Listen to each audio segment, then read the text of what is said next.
দেশ আমি সারা জীবনে দেখিনি।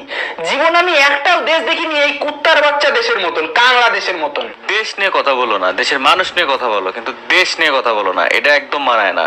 এখন কুকুরে কামড়াইছে, এখন কুকুরে তো তোমরা কামড়াবো না, সেটা কি উচিত?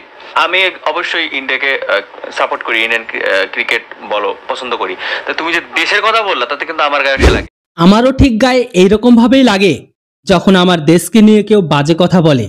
কথাটা ঠিকই বলেছেন। আমার দেশ যখন বলে ইন্ডিয়া চোর, তখন সেটা দেশ নিয়ে কথা বলা হয় না, তাই তো? মানে আগে নিজের দেশের ভাষা ঠিক কর, তারপর আমাদের জ্ঞান দিস। আর ইন্ডিয়া সব চোর। ভারতের মানুষদের কেউ চোখে দেখতে পারে না। কেন দেখতে পারে? পৃথিবীর কেউ পারে না, কারণ ওরা চোর। ইন্ডিয়া হচ্ছে চুরি করে ম্যাচ জিতে, চোর। যাদের পেশায় হচ্ছে চুরি করা, দিন থেকে রাত সর্বদা চুরি করতে ব্যস্ত, তারা আবার বলে ইন্ডিয়া নাকি চোর। চট্টগ্রামে খামার থেকে একে একে 54টি গরু চুরির পর অবশেষে ধরা পড়েছে সংঘবদ্ধ চক্রের 2 সদস্য। পুলিশকে তারা জানিয়েছে চুরির কৌশল। তাদের দেয়া তথ্য মতে উদ্ধার হয়েছে 14টি গরু। বিভিন্ন জেলা থেকে চট্টগ্রাম এসে চুরির পর বাইরে অর্ধেক দামে এসব গরু বিক্রি করে দেয় চক্রটি। অভাব, বুঝলেন না? অভাবের তাড়নায় পাকিস্তান সাপোর্ট করি, ইন্ডিয়া আমাদের জাতশত্রু। পাকিস্তান সাপোর্ট করি, ইন্ডিয়া আমাদের জাতশত্রু। আমারও মাঝে মধ্যে অনেক হাসি যখন দেখি মায়ের থেকেও মাসির দরদ বেশি। বিষয়টা একটু ব্যাখ্যা করুন। দুদিন আগে পাকিস্তানের সাথে নিউজিল্যান্ডের টি20 ম্যাচ হলো। সেই ম্যাচে পাকিস্তান 91 রানে ऑल आउट হয়ে ব্যান্ডেল হয়ে গেল। पाकिस्तान की क्रिकेट टीम को और न्यूजीलैंड की टीम का आप ये सोचिए क्लब लेवल की टीम क्यों कह रहा हूँ। हालत चेक कर लें पाकिस्तान टीम की, सो इमेच्योरिटी नजर ही नहीं आई, ना मैनेजमेंट में, ना बॉलिंग में, ना बैटिंग में। न्यूजीलैंड ने जाके आपको वो धोया। পাকিস্তান আর বাংলাদেশের আজ এমন অবস্থা যে তারা যেখানে যাচ্ছে সেখানে ধোলাই খাচ্ছে। বলেন কি? কখনো ভারত ধোলাই দিচ্ছে, কখনো আবার নিউজিল্যান্ড ধোলাই দিচ্ছে। আমরা শুধু অপেক্ষায় আছি যে আফগানিস্তান কবে এদেরকে ধোলাই করবে। মানে আইসিসি চ্যাম্পিয়ন ট্রফিতে ভারতের ক্রিকেট টিমকে যদি কেউ সাপোর্ট করেছিল, সেটা হচ্ছে একমাত্র আফগানিস্তান। বাকি সমস্ত দেশগুলো তারা কিন্তু নিউজিল্যান্ডকে সাপোর্ট করেছিল। इंडिया की जीत को लेकर इस वक्त अफगानिस्तान में जश्न का समा है। बहुत बड़ी तादाद में अफगानी सड़कों पर निकल आए हैं और इंडिया की जीत का जश्न मना रहे हैं। अफगानी जो है वो होली मना रहे हैं, फायरिंग कर रहे हैं, भंगड़े डाल रहे हैं और इंडिया का तिरंगा लहरा रहे हैं और एक नारा लगा रहे हैं कि अफगानी और हिंदुस्तानी आपस में भाई भाई हैं। পাকিস্তানের ক্রিকেট টিম আজকে যে জায়গায় পৌঁছে গেছে সেটা কখনো কল্পনা করা যায়নি। বিষয়টা একটু ব্যাখ্যা করুন। 18 ওভার 4 বলে 91 রান, তাও আবার মাত্র 10 उइकेटेर বিনিময়ে।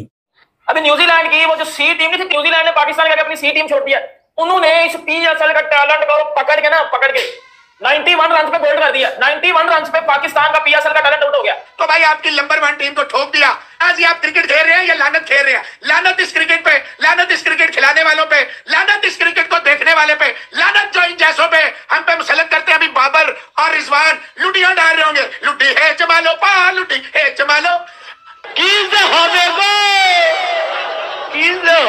ভারত ক্রিকেট খেলতে আসে ইতিহাস তৈরি করার জন্য, আর পাকিস্তান বাংলাদেশ ক্রিকেট খেলতে আসে নিজেদেরকে ডুবিয়ে নতুন করে আব্বু খোঁজার জন্য। প্লেয়ার 1 নম্বর কোহলি, 2 নম্বর হার্দিক পান্ডিয়া, দুইটাই বিয়াদব প্লেয়ার। বিয়াদব সাউথ ইন্ডিয়া হচ্ছে চোর। ইন্ডিয়া 13 জন খেলে, আম্পায়ারদের জন্য খেলা করে 13 খেলো। ইন্ডিয়ার খেলে 13 জন খেলে, 11 জন খেলে, 13 জন খেলে, এজন ইন্ডিয়ার চোর। হ্যাঁ ভাই, বাংলাদেশ ক্রিকেট খেলতে আসে 11 জন প্লেয়ারকে নিয়ে, আর ভারত ক্রিকেট খেলতে যায় 13 জন প্লেয়ারকে নিয়ে। মিথ্যা কথা, আমি বিশ্বাস করি না। ভারত চুরি করে কাপ জেতে, আর বাংলাদেশ ইমানদারিতে ব্রা চুরি করে। আর সেই কাপগুলো হচ্ছে টি20 world cup, ODI world cup, Asia cup আর চ্যাম্পিয়ন ট্রফি। ইন্ডিয়া ভুয়া বুঝতে পারছেন দর্শক, এখানে যাদের সাথে কথা বলার চেষ্টা করছি তারাই কিন্তু সবারই ভারত বিদ্বেষী। এদের চাই সবকিছু ভারতীয়, ভারতের গান বাজনা, ভারতের সং, ভারতের মুভি, ভারতের খাবার থেকে শুরু করে নিত্য প্রয়োজনীয় সবকিছু। শেষ পর্যন্ত অসুখটা দেখাতে পর্যন্ত ভারতে আসবে, তারপরে ওরা ভারত বিদ্বেষী মনোভাব রাখবে। আমার ইন্ডিয়া বলতো যে মুভিগুলো আছে দেখলে অবশ্যই ভালো লাগে। এই তো লেটেস্ট নিউজ। ইন্ডিয়ার কোন জিনিসটা আপনার কাছে ভালো লাগে? ভালো লাগে বলতে ইন্ডিয়ার অনেক মুভি আছে, ধরেন অল্লু অর্জুন, বিজয়, তাদের মুভিগুলো আমার খুব ভালো লাগে।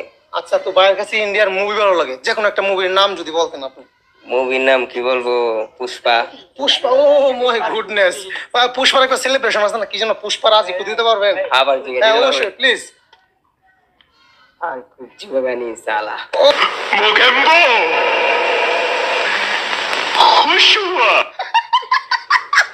অবশেষে আমি চ্যালেঞ্জ করছিলাম ইন্ডিয়া যদি নিউজিল্যান্ডকে হারাতে পারে তাহলে আমি 297 বার কারণ ধরে উঠবস করবো, এটা ছিল আমার পাবলিক চ্যালেঞ্জ। কে বলা? এই যে দেখুন অনেক পাবলিক আসতেছে, এদের সামনে আসলে কারণ ধরে অনেক কষ্ট। 6 7 8 9 10 ম্যাচ হারলো নিউজিল্যান্ড আর ম্যাচ জিতলো ইন্ডিয়া, কিন্তু মাঝ থেকে বুক ফাটিয়ে বুক ছাপিয়ে কান্নাকাটি করে নিল বাংলাদেশিরা।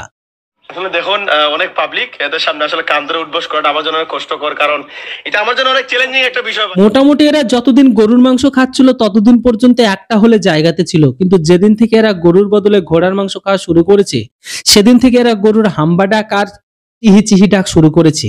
এই জন্য গরুর মাংস থেকে বাদ দিয়ে এখন ঘোড়ার মাংস 250 টাকা শুরু থেকে এখন এত চাহিদা 350 টাকা কেজিতে পৌঁছে গেছে। আমি টাঙ্গা থেকে আসছি।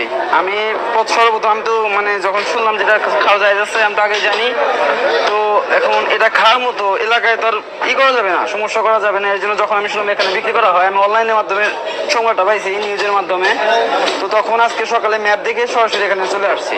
সাভার থেকে আসছি 350 টাকা কেজি, এবং জানার জন্য আপনার এক মুফতি সাহেবকে ফোন দিছি, উনি বলছিলেন খাওয়ার থেকে জায়েজ আছে কিন্তু মাখলুক আর কি।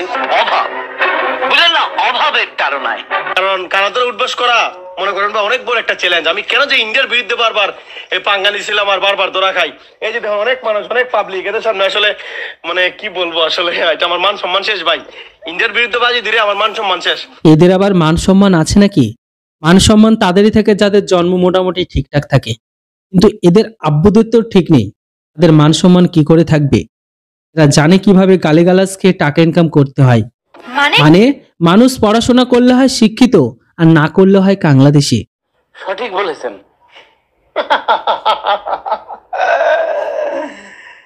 একটা স্টেডিয়ামে 12টা ম্যাচ খেলে চ্যাম্পিয়ন্স ট্রফি জিতার চেয়ে 12টা স্টেডিয়ামে 12টা ম্যাচ খেলে এই বদনা জেতা অনেক ভালো।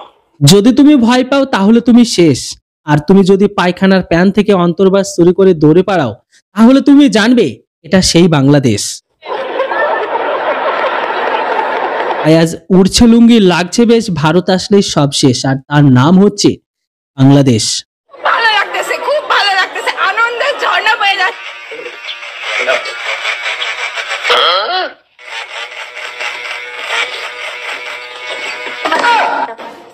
লইছিলাম চ্যালেঞ্জ পূর্ণ করে দিছে, এখন আমার মাথা নেড়া হয়ে গেছে। চোর নাই এখন খুশি তো মোটা বিজয়, আর ইন্ডিয়ার দাদারা খুশি তো। এখন আমরা চ্যালেঞ্জ নিয়ে চ্যালেঞ্জ পূর্ণ করে দিচ্ছি। আমরা দুই কথার মানুষ না, আমরা এক কথার মানুষ। কথা বুঝছেন? আশা করি বুঝতে পারছেন। বুঝে গেছি, শেয়ার বলতে বারবার আব্বু পাল্টানো তো এই অবস্থাই হবে আপনাদের। পৃথিবীতে এমন একটা দেশ আছে যে দেশে কাপের থেকে বাপের সংখ্যাই বেশি। Relax, you not for mind. BPL নাকি অস্ট্রেলিয়ার বিগ ব্যাশ, কোনটা সেরা? বিপিএল। বিপিএল জি, চিন্তা ভাবনা করে বলেন। চিন্তা ভাবনা করে বিপিএল। মনে হচ্ছে এই রিপোর্টারও রাতে সস্তা নেশা করে মনে হয় ঘুমিয়েছিল, তাই মনে হচ্ছে সকালে তার এখনো নেশাটা কাটেনি। আচ্ছা, বিপিএল নাকি শ্রীলঙ্কার প্রিমিয়ার লিগ এলপিএল, কোনটা সেরা? বিপিএল। হ্যাঁ, বিপিএল সবার থেকে এগিয়ে আছে, মনে হয় শুকনো নেশা করছে রুদ্র রায়ের মতো। বন্ধুরা, আজকের ভিডিওটি কেমন লাগলো অবশ্যই কমেন্ট বক্সে লিখে জানান। এমন টাইপের বাংলাদেশিদের নিয়ে রোস্ট ভিডিও পেতে অবশ্যই চ্যানেলটিকে সাবস্ক্রাইব করুন। বন্ধুরা, কথা হবে আবারও একটি নতুন ভিডিওতে। Thanks for watching. জয় হিন্দ, বন্দে মাতরম।